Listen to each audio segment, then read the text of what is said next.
Bonjour, je suis le docteur Pascal Vessy, un médecin qui a travaillé pendant un petit peu moins de 40 ans dans le domaine des médecines naturelles, en particulier en homéopathie et également en phytoaromathérapie, c'est-à-dire l'utilisation des plantes médicinales et des huiles essentielles de plantes et principes aromatiques. Je suis en train de préparer une série de séminaires pour différentes situations, si vous voulez, qui porteront sur les techniques de médecine naturelle. Et en particulier, je vous propose un séminaire sur ce qu'on appelle le drainage, qui parfois est connu dans le grand public sous le nom de détox, mais le drainage a ceci de particulier, il est utilisé d'abord en phytothérapie de terrain, et il est personnalisé, alors que le détox est très souvent standard. Donc là, on a affaire plutôt à du sur-mesure, alors que le détox, c'est du prêt-à-porter, on pourrait dire. Alors, quels sont les éléments que nous allons trouver dans notre séminaire ? Je vais me permettre de vous les commenter. Dans un premier temps, on parlera des principes généraux du drainage, puisqu'il faut savoir que drainer un organe d'élimination, ou un organe tout court, c'est toujours forcer cet organe. Donc il faut toujours avoir présent à l'esprit qu'on a affaire à un forçage d'organes, qu'on le veuille ou non. Donc c'est un travail supplémentaire que l'on va demander à cet organe qui est déjà peut-être engorgé, qui est déjà peut-être fatigué, et donc il faut être sûr qu'il peut nous répondre. Voilà quelques éléments des principes généraux, je vous en dirai d'autres le moment venu, au moment du séminaire. Ensuite, évidemment, je vais donner les différents organes d'élimination qu'on appelait autrefois émonctoires, peut-être que vous les connaissez sous ce nom-là.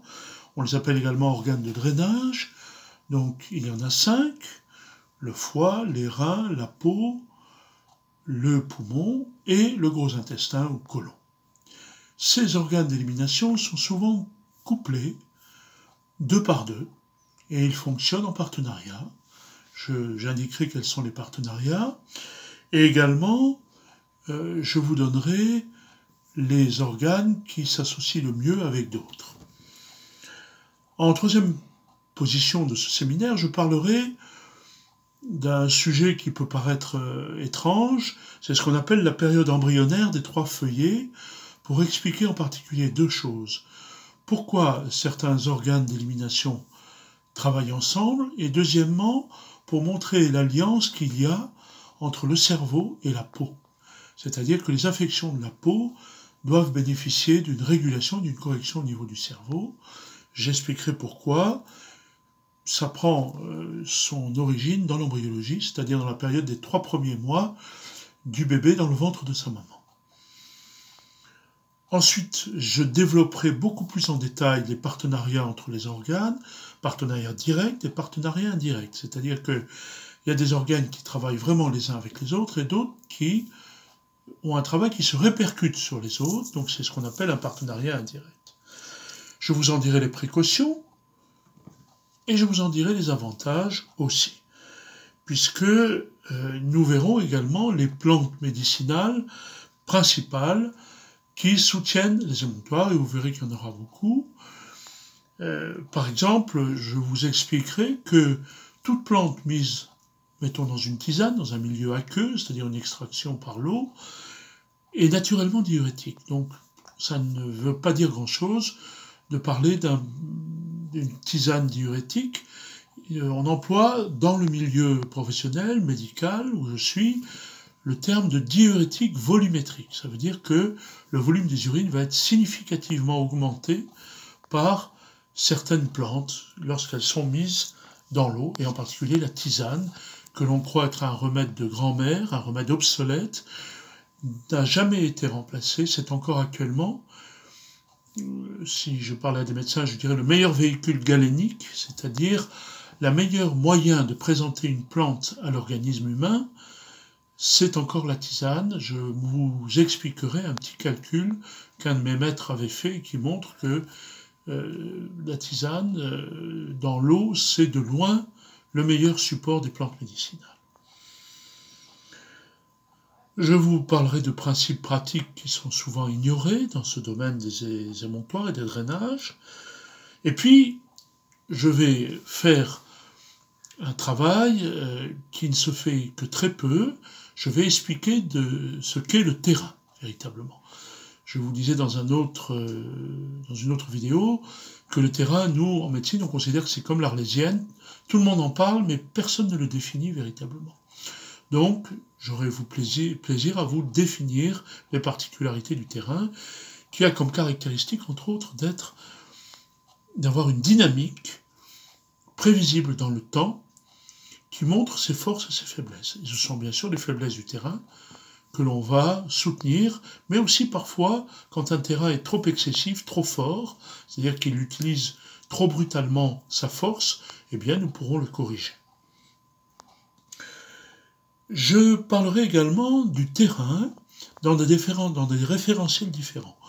C'est-à-dire que il y a une approche du terrain qui se fait selon la vision neuroendocrinienne, c'est-à-dire le système nerveux végétatif couplé aux glandes endocrines de l'organisme, et quand ce système est en force ou en faiblesse, et les glandes endocrines en force et en faiblesse, eh bien ça définit un terrain particulier, qu'on appelle un terrain neuroendocrinien. Il y a aussi un terrain vu du point de vue des diathèses de Ménétrier.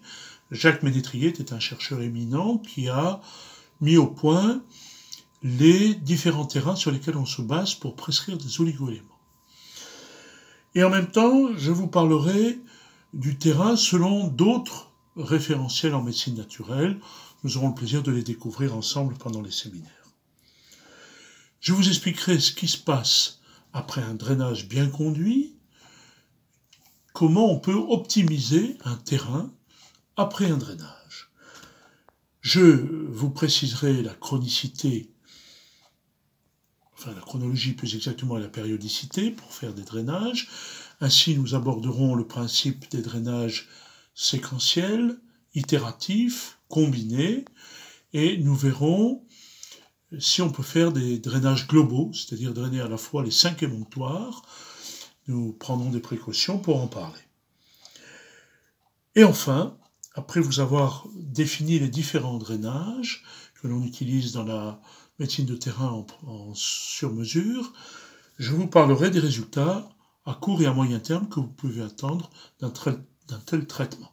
Donc vous verrez, et je ne jette la pierre dans aucun jardin, que le drainage en phytothérapie de terrain est quelque chose de tout à fait pensé, prévu, évalué à l'avance, et qu'on ne se lance pas comme ça à corps perdu dans un détox à l'aveugle, véritablement.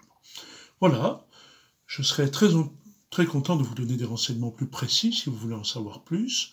Vous n'avez pas besoin d'être professionnel de santé ni phytothérapeute, mais ça peut être utile pour les familles aussi, parce qu'on peut faire déjà un très très bon travail. Ne ferions-nous, me disaient mes maîtres, qu'un drainage, qu'on ferait déjà un énorme travail en phytothérapie. Donc c'est important de le connaître, et vous pourrez m'en demander plus sur mon téléphone, le 07 84 97 71 86. Également, vous pouvez m'envoyer des mails à mon adresse veicip, mon prénom, Pascal, veicip@gmail.com.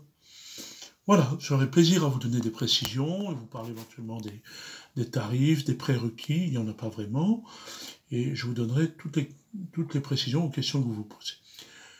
Je vous attends avec plaisir dans nos prochains séminaires où nous aurons aussi beaucoup de joie, beaucoup de plaisanterie, beaucoup d'humour.